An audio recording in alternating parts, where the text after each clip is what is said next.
सभापती महोदय, 260 अन्वय प्रस्तावावर मत्स्य व्यवसाय खात्याअंतर्गत जे काही सन्मान्य सभासदांनी जे काही मत व्यक्त केलं त्याच्यावर आमच्यामध्ये विचार मांडण्यासाठी मी इथे उभा आहे. सभापती महोदय, या 260 अन्वय प्रस्तावावर असंख्य आमच्या सन्मान्य सदस्यांनी, मग ते प्रवीण दरेकरजी असतील, प्रसाद लाडजी असतील, अभिजित वंजारीजी असतील, ज्ञानेश्वर म्हात्रेजी असतील, राजेश राठोडजी असतील, डॉक्टर मनीषा कायंदे मॅडम असतील, अमोल मिटकरीजी असतील, असंख्य सदस्यांनी महत्त्वाचे असे मार्गदर्शन म्हणा, पण चांगले मत आणि एकंदरीत आमच्या मत्स्य खात्याला भविष्याच्या दृष्टिकोनातून आकार कसा देऊ शकतो ह्याबद्दल या सगळ्याच आमच्या सदस्यांनी चांगले विचार आणि अभ्यासपूर्ण आपले विचार मांडलेले आहेत. सभापती महोदय, एक मी या निमित्ताने समाधान व्यक्त करीन की ह्या मत्स्य व्यवसाय आमच्या खात्यासंदर्भात जे काय विचार मांडलेले आहेत, ज्या काय अपेक्षा मत व्यक्त केलेलं आहे, याचा हाच अर्थ होतो की आमच्या मत्स्य व्यवसायाकडे, या खात्याकडे आमच्या सगळ्या सभासदांनी फार बारकाईने लक्ष द्यायला सुरुवात केलेलं आहे. सभापती महोदय, आमच्या ह्या मत्स्य व्यवसाय खात्याकडे पाहत असताना या 8 महिन्याच्या ह्या पूर्ण सरकारच्या कालावधीमध्ये आम्ही या खात्याकडे काम करत असताना 2 विशिष्ट बिंदूंवर आम्ही फार बारकाईने लक्ष देतो. म्हणजे ह्या मत्स्य व्यवसाय खात्याच्या माध्यमातून मच्छीमारांचं आयुष्य घडवायचं असेल, किनारपट्टीवर विकास करायचा असेल, महाराष्ट्रामध्ये असलेल्या गोड्या पाण्याचे पण मच्छीमारांचा विकास करायचा असेल, तर 2 बिंदूंवर आम्ही फार बारकाईने काम करतोय. आणि ह्या सगळे विषय मांडत असताना मला विश्वास आहे की जे जे आमच्या सभासदांनी प्रश्न विचारले असतील, अपेक्षा व्यक्त केल्या असतील, ते ह्या सगळ्या अंतर्गत त्यांचे प्रश्नाची उत्तरं त्यांना निश्चित पद्धतीने भेटतील. सभापती महोदय, ह्या 2 बिंदूंवर काम करत असताना म्हणजे एक बाजूला सागरी सुरक्षा आणि दुसऱ्या बाजूला विकास आणि उत्पादन, या 2 बिंदूंवर आम्ही फार बारकाईने ह्या मत्स्य व्यवसाय खात्यावर आम्ही काम करतोय, जेणेकरून आमचा मच्छीमार बांधव किंवा महाराष्ट्राचा मत्स्य व्यवसाय हे देशामध्ये पहिल्या 3 क्रमांकावर कसं येईल यावर आम्ही फार बारकाईने काम करतोय. सभापती महोदय, आजची अगर परिस्थिती आपण पाहिली तर किनारपट्टीच्यावर होणारा मत्स्य व्यवसाय हा देशामध्ये 6व्या क्रमांकावर आहे आणि गोड्या पाण्यातला मत्स्य व्यवसाय हा देशामध्ये 16व्या क्रमांकावर आहे. म्हणजे सभापती महोदय, काम करत असताना आपल्याला नेमके कुठून सुरुवात करायची याची जाणीव ठेवून आम्ही काम करायला सुरुवात केलेली आहे. सागरी सुरक्षा, आता आपण एका बाजूला उत्पादनावर जेव्हा विचार करतो सभापती महोदय, तेव्हा सागरी सुरक्षा ही आपल्या दृष्टिकोनातून फार महत्त्वाची बाब आहे. आपली किनारपट्टीच अगर सुरक्षित राहिली नाही, अगर किनारपट्टीला आपण योग्य पद्धतीने आपण संरक्षण दिलं नाही, तर आपण मच्छीमारांना खऱ्या अर्थाने आर्थिक समृद्ध करूच शकत नाही असं मानणाऱ्यापैकी आम्ही आहोत. आमचे उदय सामंत साहेब पण किनारपट्टीच्या भागातून निवडून आलेले आमदार आहेत, त्यांना ह्या गोष्टीची चांगल्या पद्धतीने जाणीव आहे. म्हणून सभापती महोदय, या किनारपट्टीवर काम करत असताना सर्वात महत्त्वाचं आम्ही जे सागरी सुरक्षेच्या दृष्टिकोनातून काय केलं असेल, तर ह्या किनारपट्टीवर नेमकं अतिक्रमणं किती झालेली आहेत, आपली किनारपट्टी किती सुरक्षित आहे, त्याच्यावर काय अवैध पद्धतीने व्यवसाय सुरू आहे, ज्याचा थेट फटका आमच्या मच्छीमारांना मोठ्या प्रमाणामध्ये पडतो. सभापती महोदय, म्हणून पहिला आम्ही GI मॅपिंगच्या निमित्ताने आम्ही व्यवस्थित पद्धतीने कुठल्या भागामध्ये कुठे अतिक्रमणं झालेली आहेत, किनारपट्टीचं मॅनग्रोव्ज असतील, किनारपट्टीला लगत असलेले जे आमचा भाग आहे त्याच्यावर काय अतिक्रमणं झालेलं ह्याच्यावर बारकाईने आम्ही लक्ष द्यायला सुरुवात केली.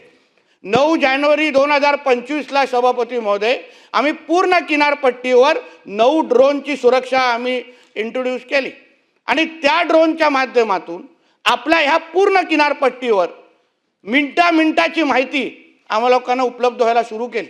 आमचे फिशरीज कमिशनर ज्या ऑफिसमध्ये बसतात तिथेच आम्ही त्याचा कंट्रोल रूम सुरू केलेला आहे, जेणेकरून सकाळपासून ते रात्रीपर्यंत आपल्याला नेमका किनारपट्टीवर कोण अवैध पद्धतीने व्यवसाय करतात, कोण आपल्या हद्दीमध्ये येतात, या सगळ्याची माहिती मिळायला सुरू केली, आपल्याला उपलब्ध आहे.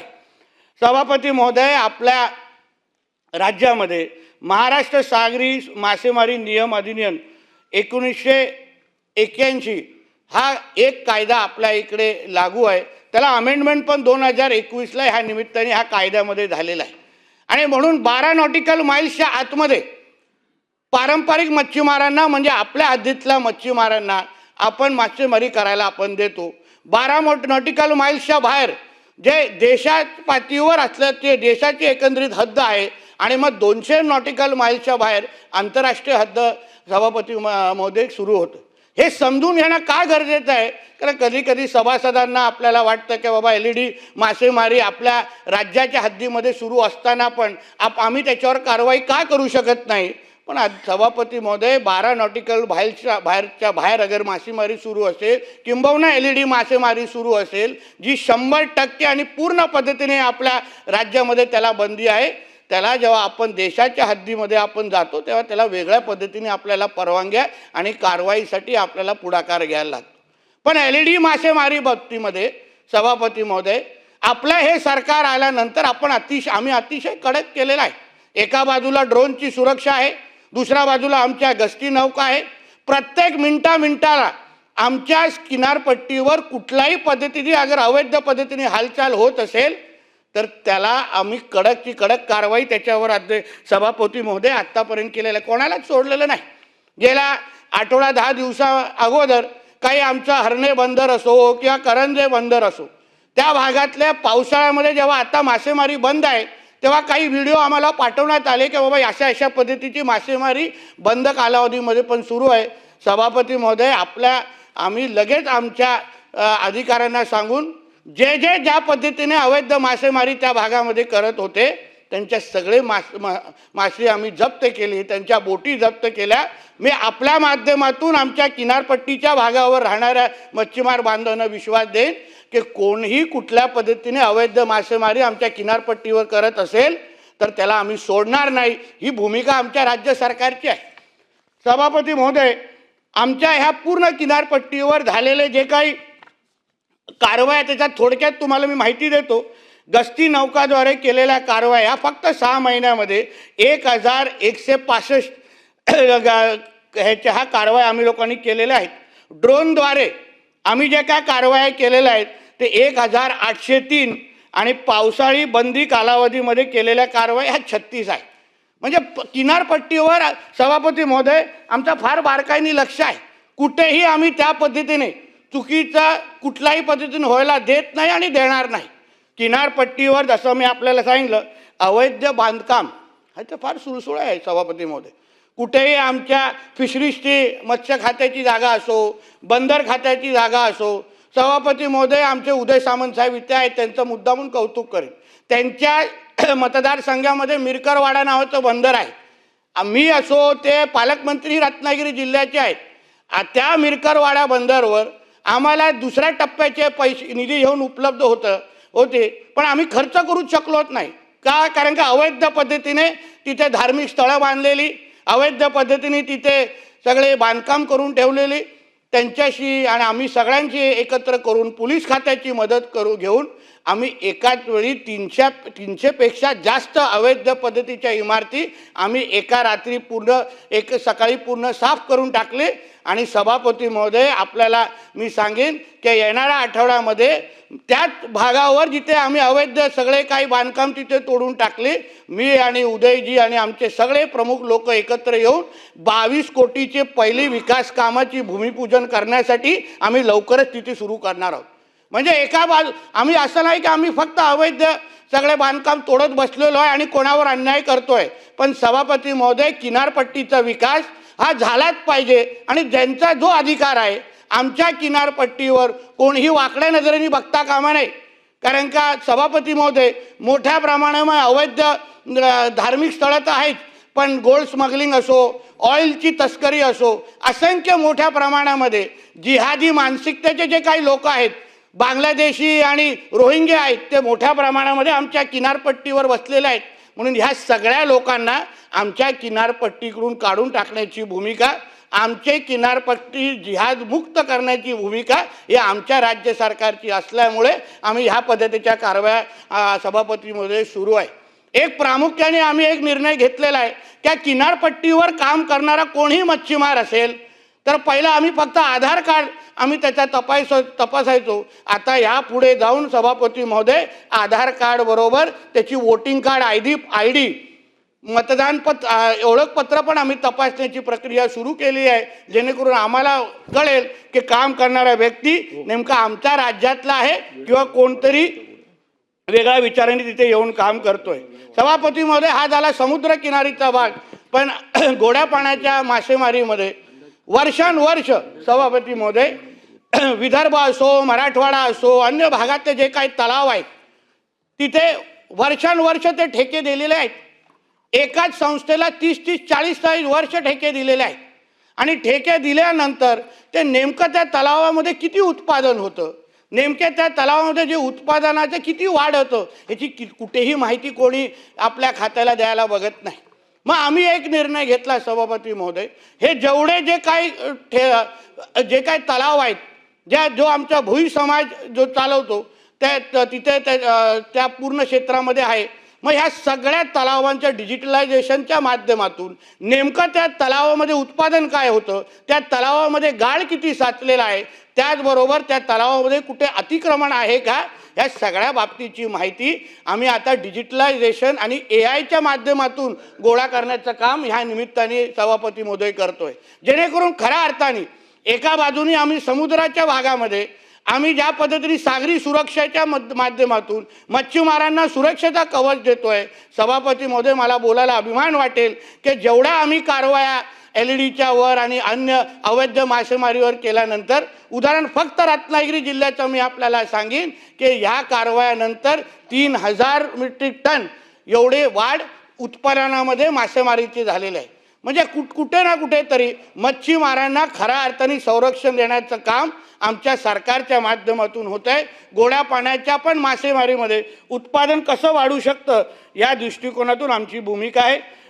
सभापती महोदय, दुसऱ्या भागामध्ये विकास करत असताना मग AIच्या निमित्ताने आम्ही एकंदरीत ह्या क्षेत्रामध्ये उत्पादन कसं वाढू शकतो, डिजिटलायझेशनच्या माध्यमातून मच्छीमारांना खऱ्या अर्थाने सहकार्य आणि मार्गदर्शन कसं करू शकतो, कुठल्या भागामध्ये मासेमारी केली तर त्यांचं उत्पादन वाढेल, त्यांना जास्त मासे मिळतील, हे आम्ही AIच्या माध्यमातून आता मदत करण्यासाठी सुरू केलेली आहे. पण पहिला लक्ष आम्ही गोड्या पाण्याच्या मासेमारीच्या तलावांकडे लक्ष घालतोय, म्हणून मार्वल नावाची जी एजन्सी आहे त्यांच्याबरोबर गेल्याच आठवड्यामध्ये आमचं सामंजस्य करार झालं आणि त्या पद्धतीने आम्ही आमचं काम त्या निमित्ताने सुरू करतोय. महत्त्वाचं म्हणजे सभापती महोदय, आपलं महाराष्ट्र राज्य आमच्या फडणवीस साहेबांच्या नेतृत्वाखाली असलेलं, आमच्या अजितदादांच्या नेतृत्वाखाली असलेलं आणि आमच्या एकनाथ शिंदे साहेबांच्या नेतृत्वाखाली असलेलं राज्य सरकार हे देशामध्ये पहिलं राज्य आहे ज्यांनी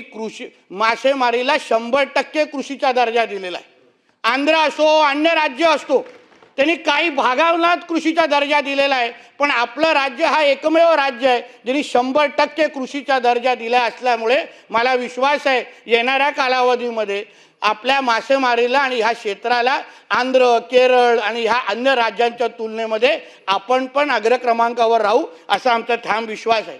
त्याच्यामुळे शेतकऱ्यांना मिळणारे सगळे लाभ सभापती महोदय तसे मच्छीमार बांधवांना आमच्या मिळणार आहे. उदाहरण विमामध्ये जे 4% आपल्याला विमाचं कवच मिळतं त्यासाठी आम्ही स्वतंत्र GR काढून त्याच पद्धतीने आम्ही शेतकऱ्यांच्या धर्तीवर मच्छीमारांना पण त्याच पद्धतीचं संरक्षण देण्यासाठी आमची तयारी आहे. म्हणून असंख्य कृषीच्या अंतर्गत किंवा शेतकऱ्यांना मिळणारे सगळे लाभ, उदाहरण आता कुठेही वादळ यायचं सभापती महोदय, तेव्हा नेमकं मच्छीमारांना मदत कशी करायची हा राज्य सरकारच्या समोर फार मोठा प्रश्न असायचा. मग आम्हाला स्पेशल केस करायला लागायची. आता डहाणू आणि कर्नाळा ह्या परिसरामध्ये सभापती महोदय 2 महिन्या अगोदर एक वादळ आलं आणि त्या वादळामध्ये झालेलं नुकसान हे 1,89,00,000 होतं. आम्ही आमच्या स्थानिक कलेक्टर असो आणि त्यांना सर्वे करायला सांगितलं तर सभापती महोदय कृषीचा दर्जा मिळवण्याच्या अगोदर जे काही मदत आम्ही करू शकलो असतो ते निव्वळ 7 ते 8 लाखाचीच होते. म्हणजे एका बाजूला नुकसान झालं 1,89,00,000, सरकार किती देऊ शकतं 7 लाख, म्हणजे प्रत्येक मच्छीमाराला 200 ते 300 रुपयापेक्षा काहीच मिळणार नव्हतं. मग आम्ही कॅबिनेटमध्ये तो विषय घेतला, सन्मान्य आमचे मुख्यमंत्री साहेब आणि कॅबिनेटच्या समोर तो विषय ठेवला की आता आपण राज्याला अगर कृषीचा दर्जा मासेमारीला दिलाच असेल तर त्याच धर्तीवर आपण ह्या नुकसान भरपाईला पण आपण नुकसान भरपाई पण करायला हवी. त्या दृष्टिकोनातून आता वाटचाल सुरू आहे. म्हणजे सभापतीमध्ये बोलण्याचा प्रयत्न एवढाच आहे की ह्या मत्स्य व्यवसाय शेतीला आमचे दरेकर साहेब आलेले आहेत, त्यांनी महत्त्वाच्या सूचना केल्या आहेत की कुठल्या पद्धतीने मत्स्य व्यवसायाला आपण वाढ कशी करू शकतो, त्याच्यामध्ये समुद्रामध्ये पण आपण केज कल्चर कसं आणू शकतो. सभापती महोदय, नॉर्वे ह्या देशामध्ये केज कल्चर आणि फिश फार्मिंगला फार मोठा आधुनिकता आणि त्याच्यामध्ये नवीन नवीन इनोव्हेशन केलेलं आहे.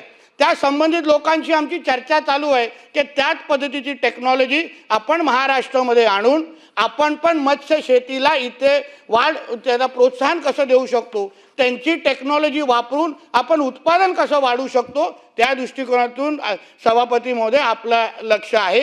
सभापती महोदय, डिझेल परतावणा हा प्रत्येक अधिवेशनमध्ये येणारा रुटीन प्रश्न आहे, पण मी आज अभिमानाने तुम्हाला सांगतो की आमचं महाराष्ट्राचं सरकार आज फेब्रुवारीपर्यंत आलेले सगळे डिझेल परतावणे, जे मार्चपर्यंत आलेले सगळे डिझेल परताव्याचे पैसे आम्ही 100% पूर्ण केलेले आहेत आणि येणाऱ्या महिन्यामध्ये पण आमच्या मच्छीमारांना डिझेल परतावण्यासाठी आपल्या लोकप्रतिनिधींकडे निवेदन द्यायला लागणार नाही अशी परिस्थिती आम्ही राज्यामध्ये निश्चित पद्धतीने तयार करू, हा विश्वास आपल्या माध्यमातून मी आपल्याला देतो. अक्वेरियम हा विषय आमच्या कायंदे मॅडमनी इथे काढला.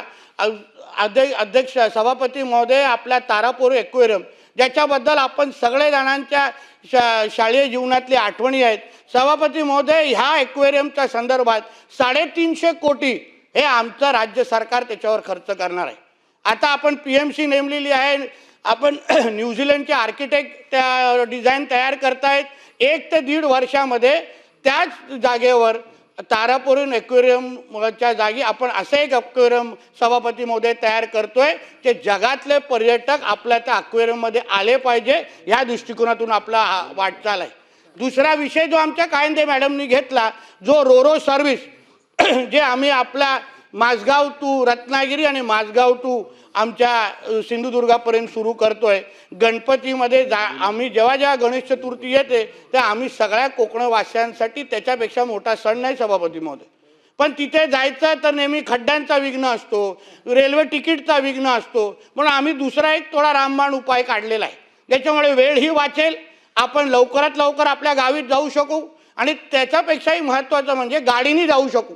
म्हणजे रोरो सर्व्हिसच्या निमित्ताने आपण जे M2M नावाची रोरो सर्व्हिस काही दिवसामध्ये येतोय, त्याच्यामुळे आमचे उदय सामंत साहेबांना अगर आमच्या मुंबईमध्ये कॅबिनेटमध्ये यायचं असेल तर 3 तासात रत्नागिरीवरून आपले गाडी सकट नाही गाडी सकट आपले सगळ्या पोलिसांचे तामझाम घेऊन आमच्या मुंबईमध्ये आमचे उदय सामंत साहेब वेळेवर येऊ शकतील अशा पद्धतीची तयारी आमच्या लोकांची आहे. आणि त्याच्याही थोडं पुढे कोणाला आमच्या सिंधुदुर्गात आमच्या म्हात्रेजींना अगर शिक्षकांना मदत देण्यासाठी अगर पोचायचं असेल तर माझगाव टू विजयदुर्ग हे फक्त 4.5 तासामध्ये आपली गाडी आणि शिक्षकांच्या देणारे कम्प्युटर सकट गाडीमध्ये टाकून तिथे जाऊ शकतील अशा पद्धतीची ती रोरो सर्व्हिस अवघ्या 10 ते 15 दिवसाच्या टप्प्यावर सुरुवातीसाठी आलेली आहे. तेव्हा आपण सगळ्या जणांना मी तेव्हा आमंत्रण करीन की आपण सगळ्या जणांनी त्या बोटमध्ये बसू आणि आपण बऱ्यापैकी आमच्या कोकणाकडे जाऊ, हे आजच तुम्हाला ह्या निमित्त मी आमंत्रण देतो. सभापती महोदय, बोलण्याचा प्रयत्न एवढाच आहे. अजून दोन मंत्र्यांना रिप्लाय करायचा, अजून किती वेळ झालं? एक शेवटचा आहे. सगळ्या लोकांना हेच ऐकायचं होतं म्हणून शेवट ह्याच्यावर करतो, जेणेकरून माझं भाषण पूर्णपणे आलं. कोकण आणि तिकीट म्हटलं तर सगळे सुखावले असतील बघा, खूप लोक इथे विधानभवनमध्ये आमचे कोकणातली मेजॉरिटी आहे. सभापती महोदय, थोडा हात काढला तर सगळ्यांना अवघड होऊन जाईल, एवढी मेजॉरिटी आमची कोकणातली आहे विधानभवनामध्ये. म्हणून सभापती महोदय, हे सगळे मुद्दे आपल्याला सांगण्याचा एवढंच प्रयत्न आहे की आमचं मत्स्य व्यवसाय खात्याच्या माध्यमातून, बंदर खात्याच्या माध्यमातून महाराष्ट्राचा एकंदरीत मच्छीमार बांधव असेल आणि मोठ्या प्रमाणामध्ये रोजगार निर्मिती, जसा आमचे लोढाजींनी इथे उल्लेख केला, काही दिवसा अगोदरच कोकण जो आमचं वाढवण बंदर येत आहे, जे जगातलं सर्वात मोठं बंदर आहे, त्याच्यामध्ये तयार होणारं जे कौशल्य आहे, नोकऱ्या आहेत, त्यासाठी लागणारी जी ट्रेनिंग आहे त्याहीसाठी आम्ही त्यांच्या कौशल्य विकास खात्याबरोबर आम्ही काम करतोय. म्हणून हे सगळे मुद्दे आम्ही मुद्दामून आपल्याला सांगायचं होतं, कारण कधी नाही तर मत्स्य व्यवसाय आणि बंदर खात्याबद्दल एवढं काही सांगण्याची संधी आम्हा लोकांना आहे. म्हणून हे मुद्दामून ऑन रेकॉर्ड आणायचं होतं. परत एकदा 260 अंतर्गत ज्या ज्या आमच्या सन्मान्य तज्ज्ञ सदस्यांनी आम्हाला मार्गदर्शन केलं, आम्हाला सूचना दिल्या, त्या सगळ्या सूचना आम्ही निश्चित पद्धतीने त्यांची दखल घेऊ, अंमलबजावणी करू, एवढंच या निमित्ताने सांगतो. इथेच थांबतो. जय हिंद, जय महाराष्ट्र.